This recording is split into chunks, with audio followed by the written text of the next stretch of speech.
وہ جو نہ تھے تو کچھ نہ تھا. کیا وہ کلام نہیں پڑھا؟ کیا اس کتاب کے اندر کبھی غور و فکر نہیں کیا؟ الہی کیا پھر آخری فیصلہ مانا جائے؟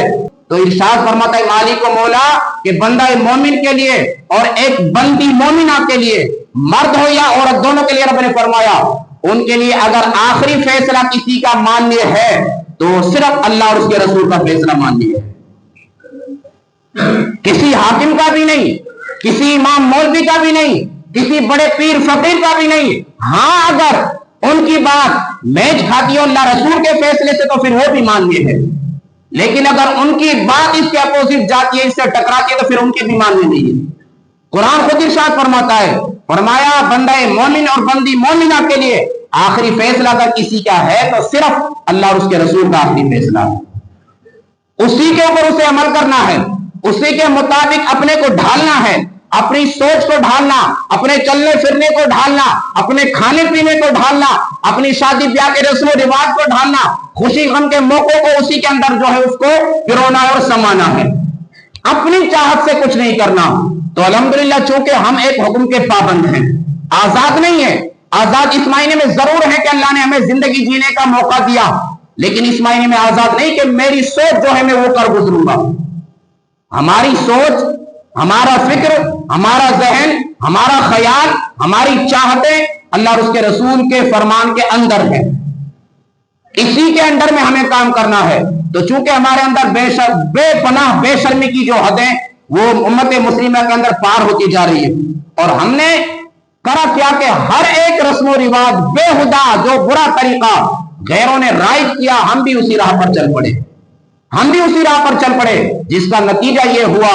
اقبال نے کہا کہ بندہ مومن اس قدر جو گرت میں چلا گیا تو جانتا ہے سبب کیا ہے؟ تجھے پتا ہے کہ اس کی وجہ کیا ہے جو امت مسلمہ اس قدر جو ہے اس بے عزتی کی زندگی گزارے؟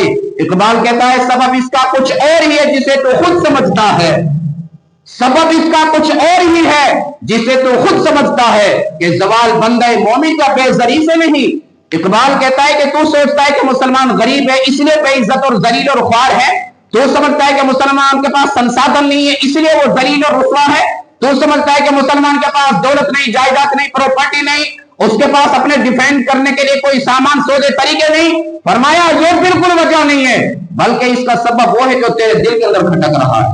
وہ کیا ہے؟ کہ میں صحیح معنوں میں بندہ مومن رہا ہی نہیں. یہ وجہ ہے. شریعت اسلامیہ پر عمل تو نے چھوڑا، شریعت اسلامیہ کے جو اصول تھے ان کو اپنانا چھوڑا، گھر میں چھوڑا، باہر چھوڑا، اپنی ہر حالت میں ہم نے چھوڑ دیا. میں کہہ رہا ہوں کہ صرف گنے چنے ایسے موقع ہیں کہ جن پر لگتا ہے کہ جی ہم مسلمان ہیں، ورنہ ہمارے 24 گھنٹے میں سے ان وقت کو نکال دیا جائے تو ہم میں اور غیروں میں قسم بخدا کوئی فرق نظر نہیں آتا. لباس کا بھی فرق ختم ہے، چہرے مورے کا بھی فرق ختم ہو گیا، بولی اور زبان کا بھی فرق ختم ہو گیا، طور طریقہ وہ سب اپنا ہی لیا ہے ہم نے. تو لہٰذا غور کیجئے گا کہ اس کا جو سبب ہے اس کو ختم کیا جائے. حضرت صدر الشریعہ مفتی امجد علی اعظمی رحمۃ اللہ تعالی علیہ بہار شریعت کے اندر بیان فرماتے ہیں کہ امت مسلمہ کی جو قوت منفعلہ ہے، منفعلہ مطلب کہ کسی کی دوسری کی بات کو دیکھ کر کے اثر قبول کرنا. قوت دو طرح کی ہے، طاقت اور شکتی انسان کے اندر دو طرح کی رب نے عطا فرمائی. ایک ہے کہ اپنی بات دوسرے کو منوانا، اور ایک ہے دوسرے کی بات خود مان لینا. یہ دو قسم کی شکتی اللہ نے ہر بندے کو عطا فرمائی. تو آپ فرماتے ہیں کہ بندہ مومن کی جو قوت منفعلہ ہے، دوسرے کے اعمال کو دیکھ کر کے متاثر ہو جانا، ایفیکٹ بندہ مومن کو پر پڑنا. فرماتے ہیں اس قدر مضبوط ہو گیا ہے، اس قدر مضبوط ہو گیا ہے دوسروں کا اثر قبول کرنا کہ ہماری جو قوت فاعلہ ہے، دوسرے کو اپنی بات منوانے کی جو یہ قوت اور یہ شکتی ہے، یہ بالکل ختم ہو گئی ہے. اسی کا نتیجہ ہے کہ ہم غیروں کی ہر چیز کو اپنا لیتے ہیں اور بڑے شاندار طریقے سے پروموٹ بھی کرتے ہیں، بڑے شاندار طریقے سے ناز و انداز سے اس کو اپنا بھی لیتے ہیں. یہ چونکہ مہینہ فروری کا ہے اور اس کے اندر ایک بڑا بے شرم دن، میں بے شرم دن کے نام سے اس کو یاد کروں گا، بڑا بے شرم، بے حیائی، فحاشی، برائی، حرام کاری کا جو دن ہے وہ 14 فروری ہے. یاد رکھیے گا. ہم چونکہ بڑے بے خبر ہیں، ہمیں پتہ ہی نہیں ہوتا کہ ہمارے گھر میں، ہمارے ماحول میں، ہمارے پڑوس میں، ہمارے محلے میں کیا ہو رہا ہے. پتہ ہو رہا ہے تو پھر آنکھیں بند کر لیتے ہیں. یاد رکھیے گا یہ ہماری ذمہ داری ہے، یہ ہماری ڈیوٹی ہے अल्लाह रसूल ने ईमान की जो दौलत से हमें मालामाल फरमाया है, हर बंदा अपने अपने हिसाब से जिम्मेदार है। मैं हदीस पाक बार बार सुनाता हूं, आपा ने इरशाद फरमाया तुम में से हर एक कोई रखवाला है, हर कोई बंदा अपने से नीचे वालों को पर रखवाला है, और रब की बारगाह में रखवाले से सवाल किया जाएगा। बाप रखवाला है औलाद का, पूछा जाएगा हमने तुझे औलाद जैसी अनमोल दौलत से नवाजा, वो औलाद कि जिसके ना पाने पर लोग पता नहीं क्या क्या दुआएं करते हैं, जिसके ना पाने के जब वो बिल्कुल मायूस हो जाते हैं, पता नहीं कहां कहां मन्नतें मांगने के लिए चले जाते हैं, जिनके पास वो दौलत नहीं होती तो पता नहीं कितनी रातें उनकी रोते रोते गुजर जाती हैं, जिनके पास वो दौलत नहीं होती तो पता नहीं क्या क्या अर्ज़ करते, इलाही को औलाद अता फरमा दे, मैं ये दूंगा वो दूंगा, ये करूंगा वो करूंगा, लेकिन तुझे बेमांगे अता फरमाई, पता तूने क्या इसका हक अदा किया, तूने क्या तरबियत की, क्या तूने तालीम दी अपने बेटे बेटियों को, क्या तूने इस्लाम के सांचे में उनको ढाला। आज सवाल का इसका जवाब दे, ये रब की बारगाह में सवाल किया जाएगा। फिर उससे ऊंचा लेवल का जो बंदा है, जिसके अंदर में और ज्यादा थे, उससे उनके बारे में सवाल किया जाएगा। फिर उससे ऊंचे जो ओहदे के लोग हैं उनसे सवाल किया जाएगा। ये स्टेप बाय स्टेप ये जो चैन चलती रहेगी और रब की बारगाह में हर एक से सवाल किया जाएगा।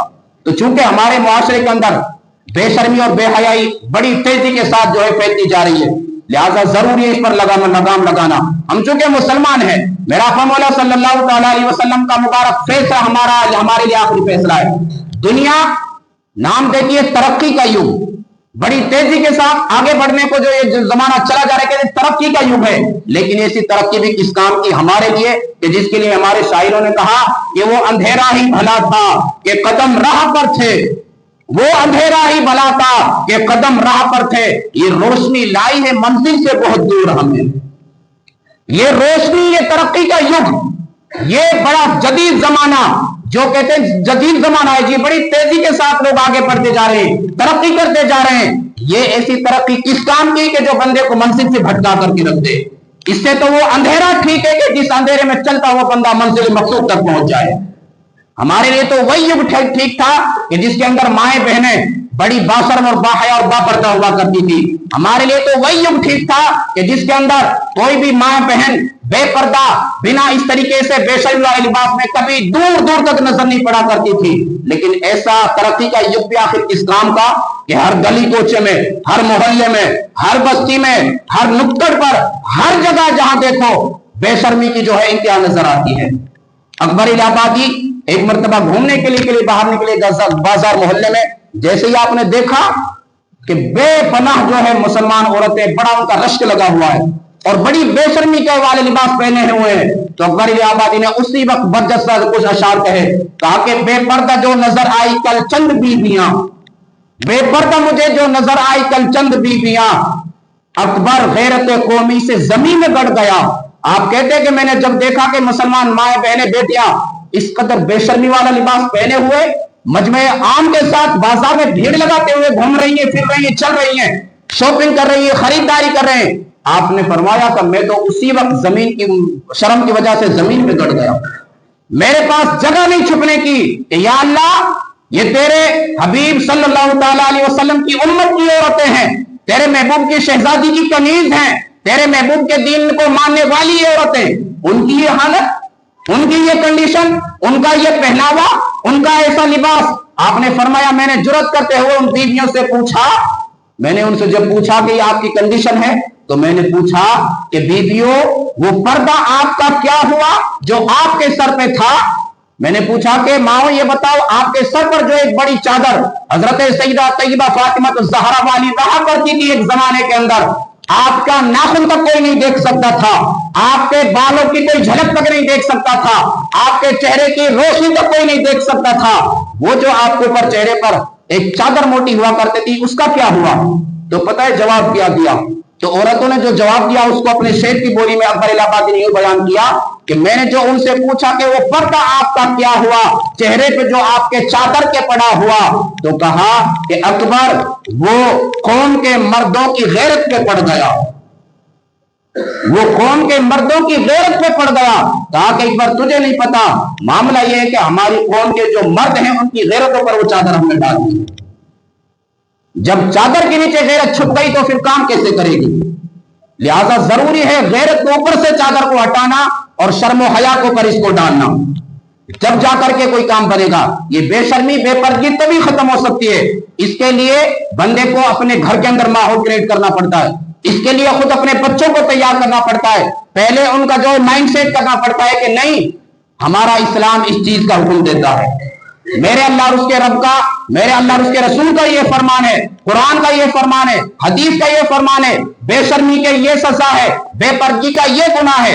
ये हमें अपने माहौल के अंदर, अपने घर के अंदर, अपने मोहल्ले गली कूचों के अंदर जब ये हम तालीमात आम करेंगे तब जाकर के उसका असर नजर आएगा।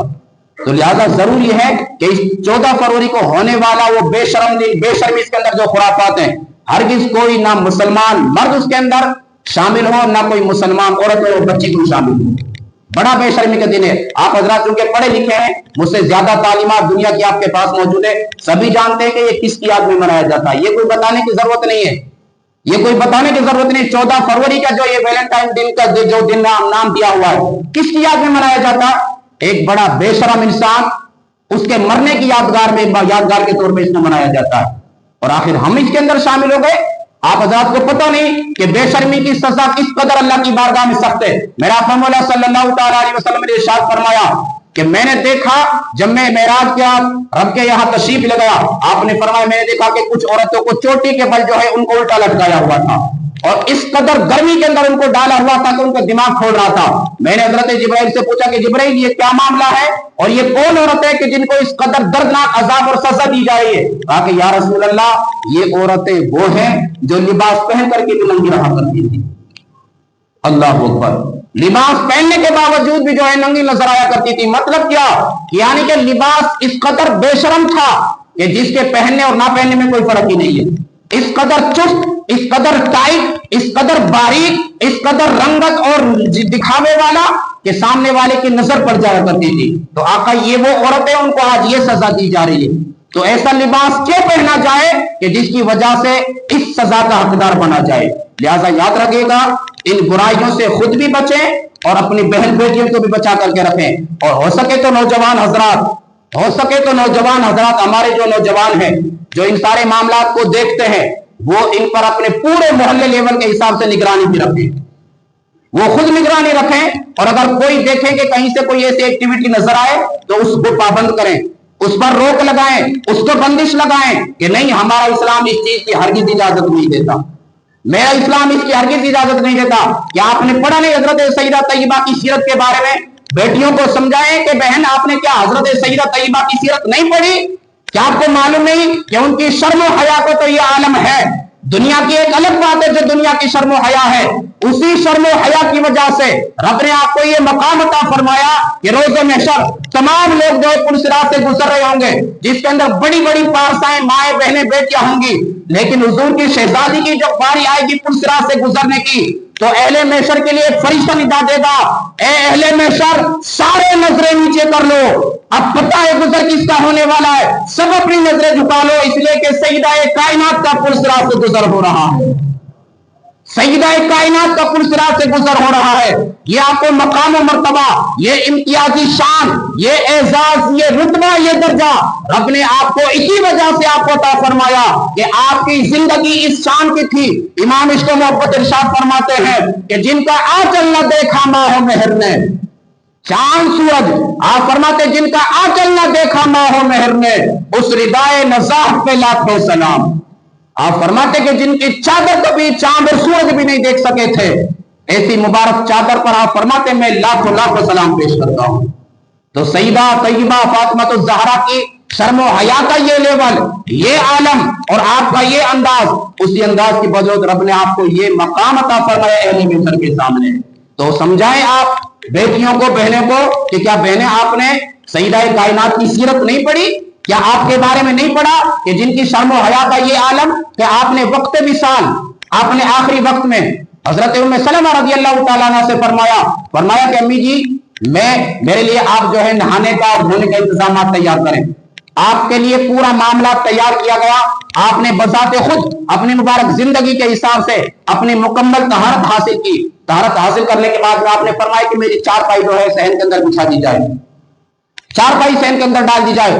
آپ کے لیے آپ کے حکم کے مطابق چارپائی لگا دی گئی، آپ اس پر لیٹ گئی اور آپ نے فرمایا انی مقبوضۃ الان، آپ نے فرمایا امی جی اب میں اپنے رب کو پیاری ہو رہی ہوں، اب میں اپنے رب کو پیاری ہو رہی ہوں۔ آپ نے فرمایا آخری وقت میں اب میں نے چونکہ تم آپ کے سامنے مکمل طہارت حاصل کی، بذات خود میں نے مکمل اپنے ہاتھوں سے طہارت حاصل کی ہے، اور میں نہیں چاہتی کہ میرے جنازے پر کسی غیر محرم کی نظر پڑے۔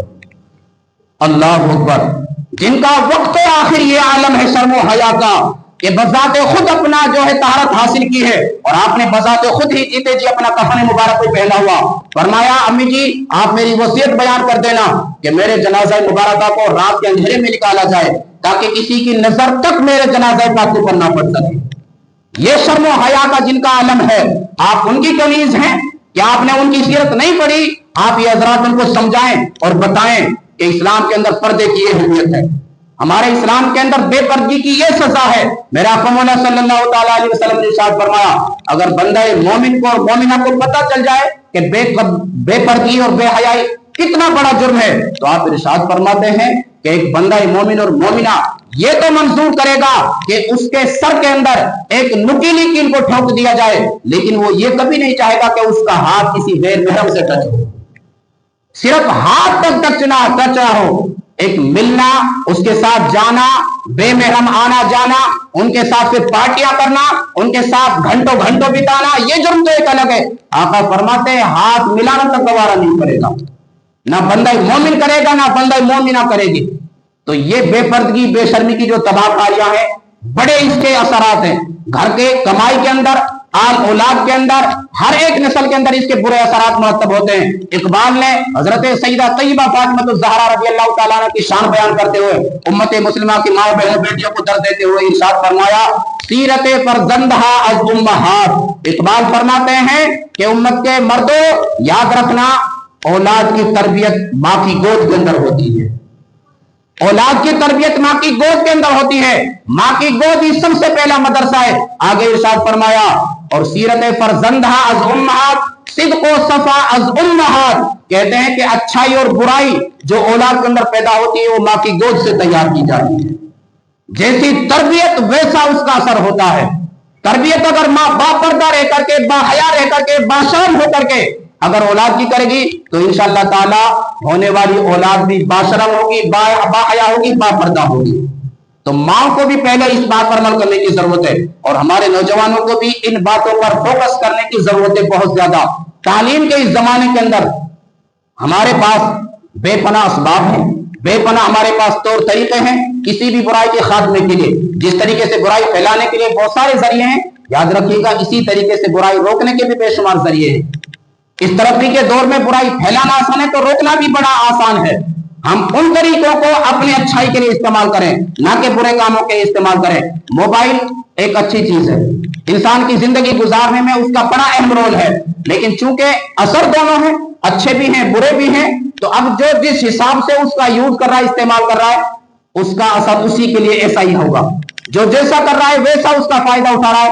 برائی کرنے کے لیے استعمال کر رہا ہے تو برائی والا برائی کر رہا ہے، اور جو اچھائی کے لیے یوز کر رہے ہیں تو الحمدللہ ان کے لیے اجر دنیا میں بھی ملے گا، آخرت میں بھی بڑا اجر دیا جائے گا۔ تو لہٰذا یاد رکھیے گا برائی روکنا یہ اتنا بڑا ثواب کا کام ہے کہ جیسے برائی سے جو رک رہا ہے اس کے لیے جو ثواب ہے اللہ تعالیٰ روکنے والے کو بھی ثواب عطا فرمائے گا۔ اسی طریقے سے میرا آقا مولا حدیث پاک کے اندر آخری حدیث پاک ارشاد فرمایا الدال علی الخیر کفاعل، آپ ارشاد فرماتے کسی کو اچھی بات کا حکم دے دینا، صرف حکم کر دینا، بتا دینا، آپ ارشاد فرماتے ہیں یہ بھلائی کرنے کے برابر ثواب رکھتا ہے۔ اگر آپ کے کہنے پر اس نے عمل اور کر لیا تو اور ڈبل اللہ تعالیٰ آپ کے لیے ثواب عطا فرمائے گا۔ اللہ تبارک و تعالیٰ ہمیں ان باتوں کو سمجھ کر کے عمل میں لانے کی توفیق